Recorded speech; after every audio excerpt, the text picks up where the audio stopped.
आदिवासी संगठन ने नए सिरे से सर्वेक्षण और भूमि बैंक को खत्म करने की मांग की। जमशेदपुर शहर के एक आदिवासी संगठन ने राज्य सरकार से बिहार में नीतीश कुमार सरकार की तरह भूमि का नए सिरे से सर्वेक्षण करने का आग्रह किया है। झारखंड मूलवासी अधिकार मंच ने गुरुवार को भी भूमि बैंक को खत्म करने और सही मालिकों को वापस करने की मांग की। राज्य में एक के बाद एक सरकारों ने कॉरपोरेट घरानों को लाभ पहुंचाने के लिए सीएनटी एक्ट और एसपीटी एक्ट के प्रावधानों का उल्लंघन करते हुए आदिवासियों और मूलवासियों की जमीन के बड़े हिस्से का अधिग्रहण किया। हम राज्य में औद्योगिकरण के भाग्य के बारे में नहीं जानते, लेकिन आदिवासियों ने अपनी जमीन का एक बड़ा हिस्सा खो दिया है।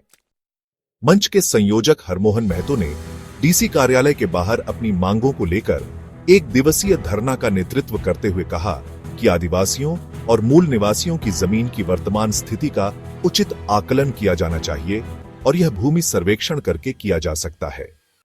महतो ने कहा, मौजूदा सरकार भूमि सर्वेक्षण शुरू करने में नीतीश सरकार के मॉडल का अनुसरण कर सकती है।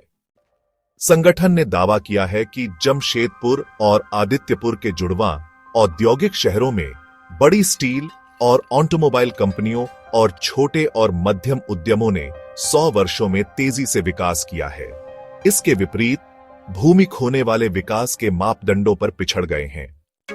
उन्होंने कहा, हम सरकार से मांग करते हैं कि वे आदिवासियों और मूलवासियों के सामाजिक, आर्थिक और शैक्षिक विकास का अध्ययन करें, जिन्होंने औद्योगिक उद्देश्य के लिए अपनी जमीन का योगदान दिया है।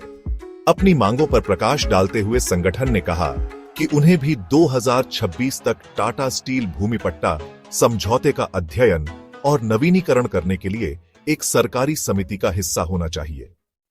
उन्होंने कहा, लीज का अंतिम नवीनीकरण 2025 तक था। हम सरकार से मांग करते हैं कि हमें प्रस्तावित समिति में प्रतिनिधित्व दिया जाए ताकि हम निगरानीकर्ता की भूमिका निभा सकें और यह सुनिश्चित कर सकें कि पट्टा समझौते को नवीनीकृत करते समय सीएनटी और एसपीटी प्रावधानों का ईमानदारी से पालन किया जाए।